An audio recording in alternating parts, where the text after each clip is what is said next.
ফের হিন্দুত্বের শান। সুকান্ত মজুমদারের পর এবার শুভেন্দু অধিকারী। রাজ্যের বিরোধী দলনেতা দাবি করছেন আর 5 থেকে 6% হিন্দু তাদের ভোট দিলেই বিজেপি এ রাজ্যে হিন্দু সরকার গড়বে। আর ওদিকে কুণাল ঘোষ এই বক্তব্যের প্রেক্ষিতে ধর্মীয় মেরুকরণের অভিযোগ করছেন।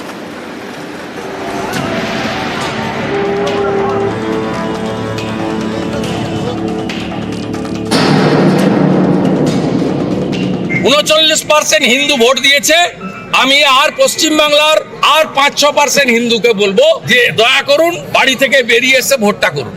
হিন্দু সরকার হবে, জিহাদি মুক্ত বাংলা করব, উল্টো দিকে ঝুলাবো, সোজা করার কাজ করব।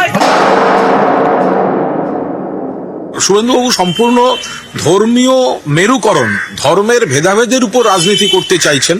তারা বুঝে গেছেন যে উন্নয়নের রাজনীতিতে বিজেপি বাংলায় রিজেক্টেড, আর হিন্দু মানেই বিজেপিকে ভোট দেবে, এটা আপনারা ভাবলেন কি করে? আগামী বছর পশ্চিমবঙ্গে বিধানসভা ভোট। আগামী শুক্রবার রাজ্যে আসছেন আরএসএস প্রধান মোহন ভাগবত। তার আগে খোলাখুলি হিন্দুত্বে শান। এবার সুর চড়ালেন শুভেন্দু অধিকারী। 39% হিন্দু ভোট দিয়েছে। আমি আর পশ্চিমবাংলার আর 5-6% হিন্দুকে বলবো যে দয়া করুন বাড়ি থেকে বেরিয়ে এসে ভোটটা করুন। হিন্দু সরকার হবে, জিহাদি মুক্ত বাংলা করব, উল্টো দিকে ঝুলাবো, সোজা করার কাজ করব। কয়েকদিন আগে একই কায়দায় হিন্দুত্বের শান দেন বিজেপি রাজ্য সভাপতি তথা কেন্দ্রীয় শিক্ষা প্রতিমন্ত্রী সুকান্ত মজুমদার। আগামী প্রজন্মকে বাঁচাতে চান, ছেলেকে ডাক্তার ইঞ্জিনিয়ার যা বানানোর বানান, কিন্তু ভালো হিন্দু বানান তার সাথে। আর বাড়িতে একটা করে ধারালো অস্ত্র রাখুন। তাই ধর্ম রক্ষার জন্য সকলে একত্রিত হন। যেখানে যেখানে সম্ভব হবে ছোট মাপের হোক এই ধরনের মন্দির তৈরি করুন, বজরংবলীর মন্দির তৈরি করুন। আক্রমণ হলে নিজের আত্মরক্ষার অধিকার তো আছে আমাদের। বাঁচতে তো হবে, আপনাকে পুলিশ আসা পর্যন্ত তো বাঁচতে হবে। গত মাসে সংঘ প্রধান মোহন ভাগবত দাবি করেন অযোধ্যায় রাম মন্দির প্রতিষ্ঠার দিনই ভারত প্রকৃত স্বাধীনতা লাভ করে।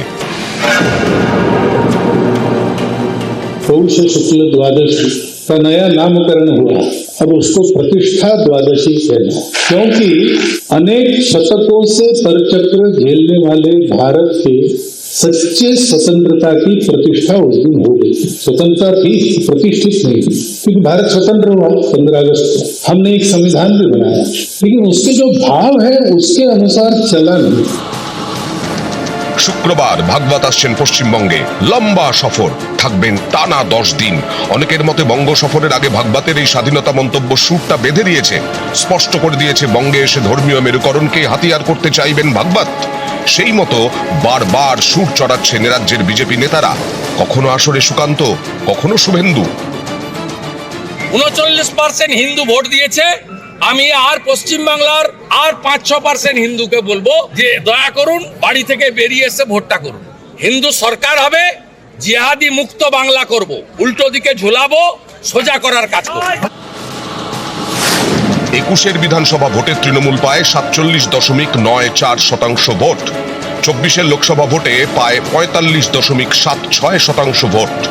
21 বিজেপি পায় 38.1% ভোট। গত লোকসভা ভোটে পায় 38.73%। শুভেন্দুর টার্গেট তাদের এই ভোট শতাংশকে 5-6% বাড়ানো, তার জন্য হাতিয়ার হিন্দুত্ব। 39% হিন্দু ভোট দিয়েছে। আমি আর পশ্চিমবাংলার আর 5-6% হিন্দুকে বলবো যে দয়া করুন বাড়ি থেকে বেরিয়ে এসে ভোটটা করুন। হিন্দু সরকার হবে, জিহাদি মুক্ত বাংলা করব, উল্টো দিকে ঝুলাবো, সোজা করার কাজ করব।